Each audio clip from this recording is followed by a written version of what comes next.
এই অঙ্কটাতে এই শ্রেণীটার যোগফলটা বের করতে হবে।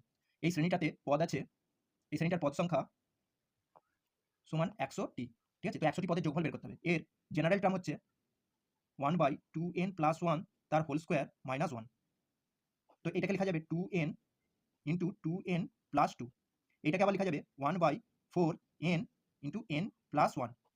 এটাকে লিখতে পারবো 1/4 1/n মাইনাস 1/n প্লাস 1, ঠিক আছে? তো এখান থেকে t1 বের করলে হবে 1/4 1 মাইনাস 1/2।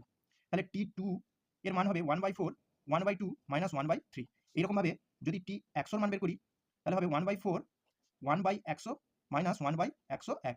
তো এই শ্রেণীটার যোগফলের মান মানে এই পদগুলোর যোগফলের মান, তাই s100 এর মান হবে 1/4। এখানে লক্ষ্য করো, এই হাফ প্লাস হাফ কাটবে, মাইনাস 1/3 এখানে কেটে যাবে, 1/100 সেটা এখানে কেটে যাবে। তো পড়ে থাকবে শুধু 1 মাইনাস 1/101। তো এটা হচ্ছে 1/4 ইন্টু 100/101। তো 4 দিয়ে 100 কাটলে হচ্ছে 25, তাই